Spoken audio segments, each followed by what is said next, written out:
अस्सलाम वालेकुम dear students, कैसे हैं जी? खैरियत है? आप सबको एलीट हब ऑफ अकाउंटेंसी में खुशामदीद कहते हैं। आज हम MA1 के classification of cost chapter number 3 के लेक्चर नंबर 4 में हम आपको मैं जो है आज यहाँ पे कुछ न्यूमेरिकल क्वेश्चन सॉल्व करेंगे। हमने डिफरेंट किस्म के हमने कॉस्ट फंक्शंस हमने पढ़े थे, जिसमें प्रोडक्शन कॉस्ट था, एडमिनिस्ट्रेशन था, फाइनेंसिंग कॉस्ट है, कैरेज आउट है। तो हमारे पास यहाँ पे ये एक एग्जाम्पल है, MCQ क्वेश्चन है, एक्सरसाइजेस है, जिसमें थ्योरेटिकल भी है और न्यूमेरिकल भी है। फॉर एग्जाम्पल एक क्वेश्चन है, cost can be analyse according to their function, which of the following is not an example of a functional cost heading. तो देखिए इन चारों में अगर आप देखें, प्रोडक्शन कॉस्ट भी एक फंक्शन है, एडमिनिस्ट्रेशन भी है और फाइनेंसिंग भी है, लेकिन कैरेज आउट इसमें कोई फंक्शन नहीं है। कैरेज आउट असल में क्या होता है? ये transport cost on sale of goods and services है, और ये हेडिंग होती है सेलिंग एंड डिस्ट्रीब्यूशन कॉस्ट की हेडिंग होती है, सब हेडिंग होती है। तो ABC तीनों फंक्शनल कॉस्ट है, लेकिन डी इसमें नहीं है। तो इसका जो आंसर आपके पास बनता है वो आपके पास क्या बन जाता है? डी आपके पास आ जाता है। अच्छा, इसके बाद हमारे पास एक और जो हमारे पास इसमें है exercise number 2, production cost include. Production cost में क्या क्या चीजें आती हैं? तो इसमें डायरेक्ट मटेरियल है, डायरेक्ट लेबर है, डायरेक्ट एक्सपेंसेस है और प्रोडक्शन ओवरहेड है। तो इसमें ये तीनों ही आते हैं। तो 1, 2 and 3 B is your correct answer है आपके पास इसमें। इसके बाद एक और है raw materials, components, consumables, maintenance material और सब डिवीजन एग्जांपल्स ऑफ। ये किसकी सब डिविजन है? रॉ मटेरियल्स है, कंपोनेंट्स हैं, कंज्यूमेबल्स हैं, मेंटेनेंस मटेरियल्स है, ये सारी मटेरियल्स की टाइप्स हैं। तो ये किसकी सब डिविजन्स बनेगी? मटेरियल्स की सब डिविजन्स बनेगी, क्योंकि ये सारी चीजें किस में आती हैं? मटेरियल्स में आपके पास आती हैं। अच्छा, इसके बाद हमारे पास इसमें है सिमिलरली नेक्स्ट जो हमारे पास इसमें एक्सरसाइज 4 है, which of the following is the best description of a direct cost. तो डायरेक्ट कॉस्ट का मैंने आपसे कहा था कि cost which can be directly traced to a cost unit, which can be directly identified to a cost per unit or cost unit, that is called your what? Direct cost। जिसमें आपके पास B आपका इसमें क्या है? Correct answer है। Exercise number 5 है, which of the following is most likely to be treated as an indirect cost by a car manufacturer। तो sheet metal for a car body, ये भी आपकी डायरेक्ट कॉस्ट आती है। वेजेस ऑफ प्रोडक्शन वर्कर्स जो है, line workers, ये भी डायरेक्ट है। Fabric for the car seat, ये भी डायरेक्ट है। लेकिन ये इसमें सी है, लुब्रिकेंट फॉर मशीनरी, तो ये आपके पास क्या बन जाती है? इनडायरेक्ट कॉस्ट में आपके पास आ जाती है for a car manufacturer. Which of the following is most likely, exercise number 6, likely to be treated as an indirect cost by a computer manufacturer। तो प्रोडक्शन लाइन वर्कर्स वेजेस, ये भी आप direct है। Microchips भी direct होती हैं। Plastic housing, plastic housing का मतलब ये होता है जो कंप्यूटर की बॉडी होती है एक्सटर्नल, ये भी आपकी डायरेक्ट होती है, जो कवर होता है ना, जिसके अंदर पूरा सेट होता है उसका कंप्यूटर्स का। लेकिन ये जो फैक्ट्री सुपरवाइजर्स वेजेस है, ये भी आपकी क्या है? इनडायरेक्ट वेजेस है आपके पास। तो ये आपके पास क्या बन जाएगी? Indirect cost. तो इसमें आपके पास ऑप्शन डी आपका सही आंसर है। फिर हमारे पास यहाँ पे दो कॉन्सेप्ट है, direct material, direct labour. Sum of this two is called prime cost. Conversion cost में हमारे पास इसमें है direct labour and production overheads. इनके ऊपर फिर हमारे यहाँ पे एग्जांपल्स हैं। XYZ company produce chairs for its customers, following cost are incurred to produce the items. जिसमें डायरेक्ट मटेरियल्स है, डायरेक्ट लेबर है। डायरेक्ट मटेरियल्स आपका 650,000 है, डायरेक्ट लेबर आपका 540,000 है, प्रोडक्शन ओवरहेड आपका वेरिएबल है 370,000, फिक्स्ड 200,000, फिर सेलिंग ओवरहेड है, एडमिनिस्ट्रेशन ओवरहेड्स है। तो आपने ये चार चीजें कैलकुलेट करनी है। सबसे पहले आपने फाइंड करना है प्राइम कॉस्ट। तो डायरेक्ट मटेरियल और डायरेक्ट लेबर, इन दोनों को जब आप प्लस करेंगे तो this is called your prime cost. और कन्वर्जन कॉस्ट में आपके पास क्या आ जाता है? तो इसमें डायरेक्ट लेबर और प्रोडक्शन ओवरहेड, इन दोनों को ऐड अप करेंगे तो कन्वर्जन कॉस्ट। और प्राइम कॉस्ट में प्रोडक्शन ओवरहेड ऐड कर लेंगे, so this will be called your production cost. और प्रोडक्शन कॉस्ट में selling overhead and administration overhead add कर लेंगे तो हमारे पास आ जाएगा टोटल कॉस्ट। तो यहाँ पे इस तरीके से आपने इसकी क्या कर लेनी है? आपने कैलकुलेशंस कर लेनी है। अब देखें इसकी एक्सरसाइज की जब हम यहाँ पे करेंगे वर्किंग, हम इसकी करेंगे। हमारे पास है यहाँ पे देखें इसको हम जब हम फाइंड कर लेंगे यहाँ पे,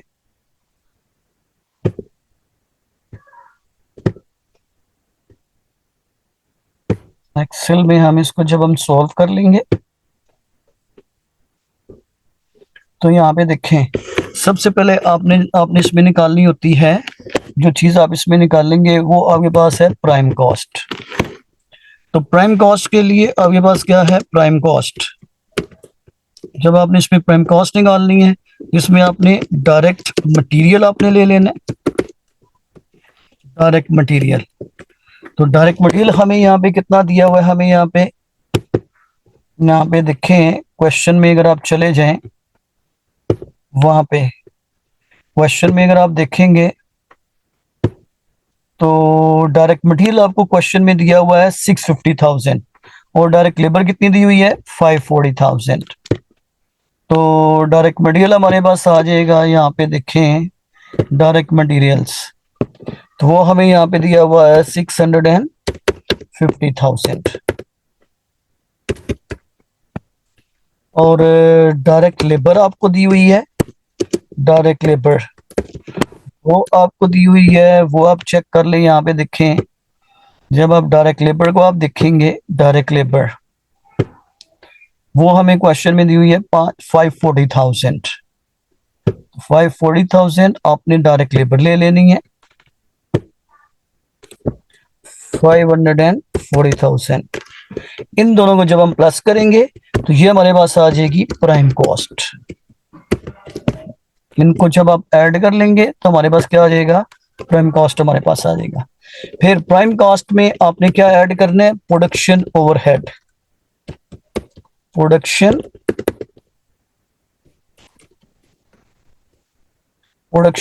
ओवरहेड, और प्रोडक्शन ओवरहेड आपको यहाँ पे ना दो किस्म का आपको यहाँ पे दिया हुआ है। एक आपको यहाँ पे दिया हुआ है वेरिएबल आपको दिया हुआ है, और एक आपको दिया हुआ है फिक्स्ड। दोनों आपने ले लेने हैं, ठीक है।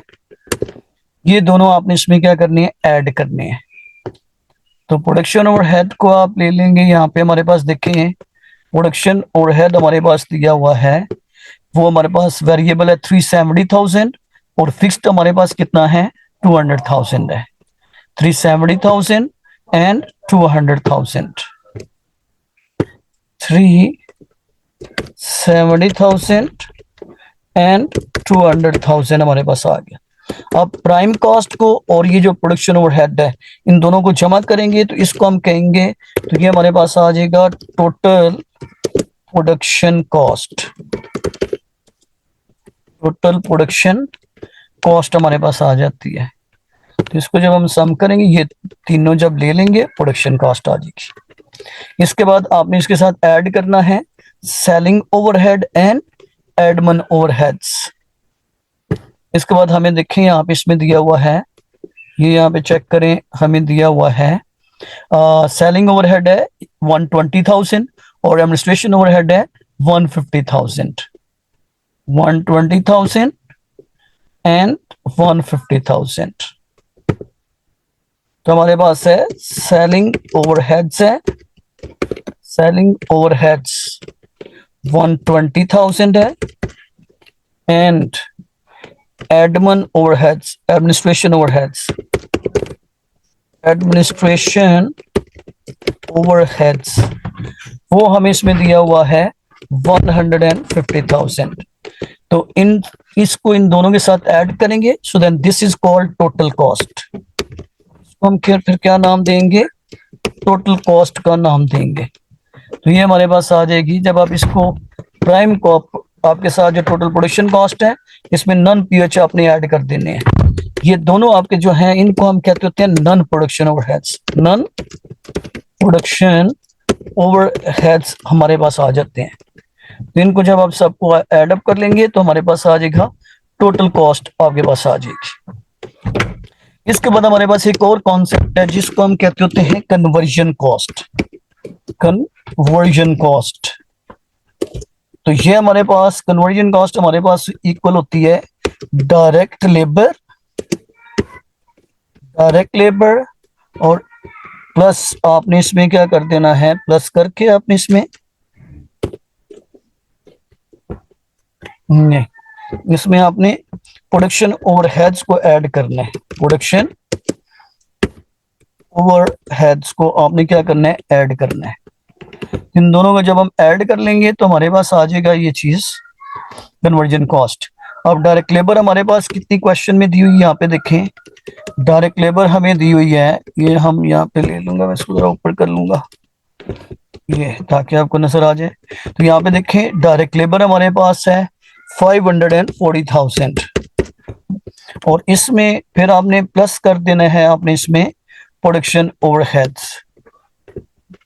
प्रोडक्शन ओवरहेड आपने यहाँ पे ऐड कर देना है। तो जब इन दोनों को आप ऐड करेंगे तो यहाँ पे देखिए पीएच दोनों का जो जमा फिक्स और वेरिएबल, इन दोनों को जमा करेंगे तो ये टोटल हमारे पास पीएच आ जाता है, और फिर इसके साथ जमा करके तो टोटल प्राइम कॉस्ट हमारे पास कितनी आ जाएगी, 540,000 प्लस 570,000।